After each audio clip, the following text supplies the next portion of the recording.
On a seemingly ordinary summer night in 2008, a Greyhound bus journey through the Canadian prairies turned into a scene of unimaginable horror. What began as a peaceful trip for passengers quickly descended into chaos when an act of brutal violence shattered the calm. This is the chilling story of the Greyhound bus case, an event that left a nation in shock and raised haunting questions about mental health, safety, and the fragility of human life. Join us as we delve into one of the most disturbing and unforgettable true crime cases in Canadian history. McLean, a carnival worker, was returning home to Winnipeg on the bus from Edmonton. Listening to his iPod while sitting in the back row of Greyhound bus 1170, he gave Lee a friendly greeting as the stranger sat down beside him. Then, around 8:30 p.m. CT, when the bus was near Portage la Prairie, Lee pulled a buck knife from his side and began stabbing McLean, for no apparent reason, witnesses said. After passengers fled the bus, by then on the side of the Trans-Canada Highway, Lee was barricaded inside the vehicle. During the stabbing, Lee was heard to say, "Get emergency." During the 5-hour standoff, he walked around the bus carrying the severed head in one hand, the knife in the other. At one point, he threw McLean's head into the bus's stairwell. When police finally subdued him, Lee repeatedly said he was sorry, but could not say what he was sorry for, officers said. He told police he had changed his name to Vince Day, and he said, "I'm guilty. Please kill me." Psychiatrists testified Lee was schizophrenic and suffering a major psychotic episode at the time of the killing. Lee heard voices from God telling him that McLean was an evil threat that needed to be eliminated, the psychiatrist said. Even after the killing, Lee believed McLean might come back to life and threaten him. The psychiatrists testified Lee fit the criteria for someone who was not criminally responsible for their actions due to mental illness. That means he will be sent to a provincial psychiatric facility rather than to prison. He comes under the jurisdiction of Manitoba's Provincial Review Board, which will decide whether he poses a risk to the public. The Review Board has the power to keep Lee locked up indefinitely or, if he is no longer considered a risk, discharge him. In his written ruling, the judge said those who are profoundly ill do not have the mental capacity to intentionally commit a crime. It is clear that since the 19th century, the law has distinguished between those persons who commit criminal acts because of a mental disorder and sane persons, Schofield said. McLean's family had been lobbying for a change in the criminal code to prevent mentally ill killers from eventually being returned to the community. His mother, Carol Dedeli, said after the ruling that she would do everything in her power to ensure Lee is never released from secure custody. The mother of the man beheaded by Vince Lee says the interview underscores her point that he should remain locked up. Carol Dedeli said she is unmoved by Lee's apology and remorse. "You're interviewing an individual who has gone through treatment and meds and come to this place where he's come to these realizations. Now you take him off those meds for a while and see what kind of an interview would get," she said.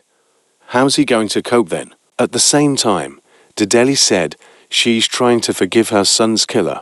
"I'm working on it. I think for the advancement of my own soul, I think that that's going to be a necessary thing," she said. "But it's an extremely difficult and a very private thing," she added. Lee's lawyer, Gordon Bates, said after the ruling that his client has felt remorse and understands what has occurred. He said Lee had no message for the McLean family on Thursday, but that he has in the past expressed a wish to make amends, and is looking forward to treatment of his illness. Chris Somerville, CEO of the Schizophrenia Society of Canada, held his regular meeting with Vince Lee, the person living with schizophrenia who beheaded Tim McLean.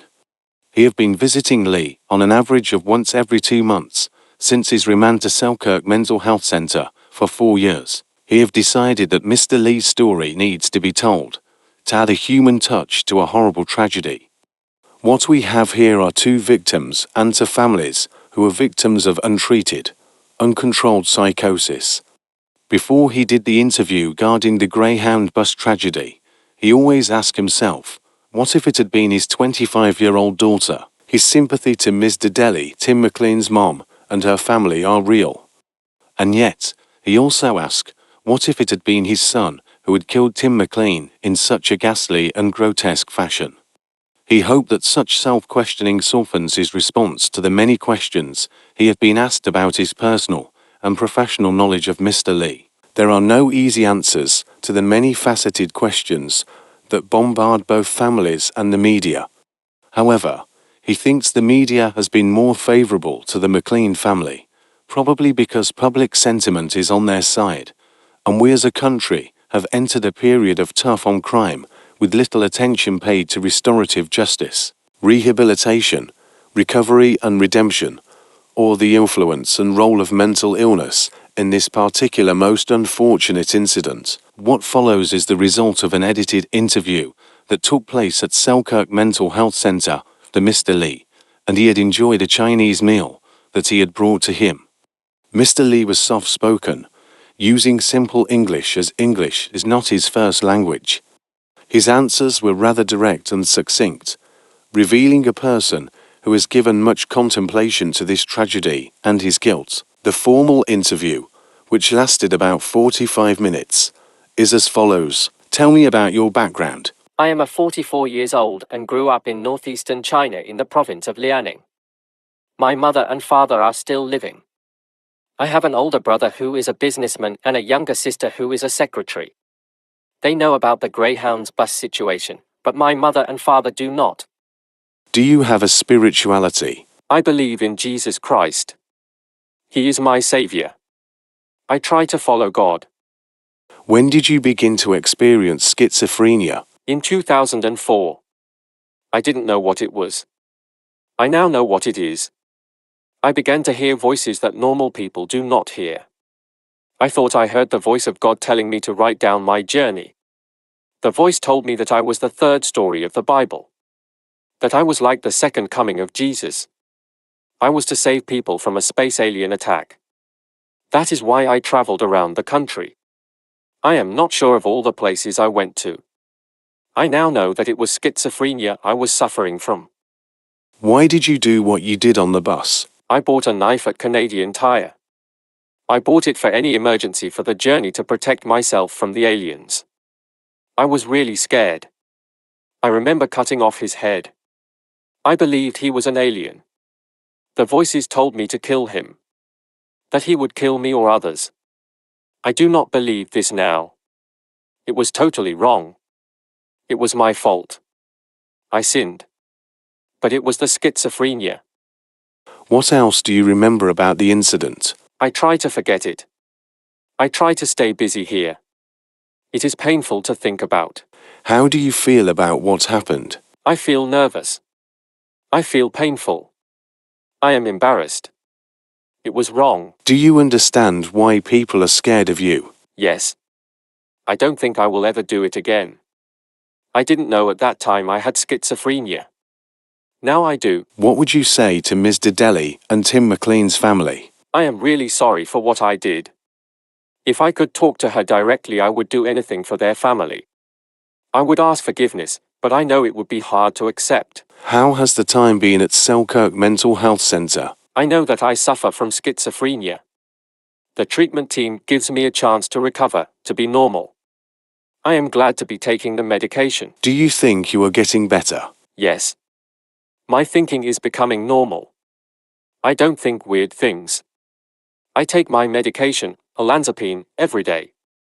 I am glad to take it. I don't have any weird voices anymore. How do we know you will take your medication when you get out on your own? I would be glad to be under a treatment order because medication helps me. It is very important. I don't want to do what I did ever again. No? Will you ever be happy? No, I can never forget the Greyhound bus. Any final words? I would like to say to Tim McLean's mother, I am sorry for killing your son. I am sorry for the pain I have caused. I wished I could reduce that pain. As they ended the interview, Somerville could see the moisture in Mr. Lee's eyes and says it is remarkable the insight Mr. Lee has. He says he is even more remarkable the positive effects of the medication.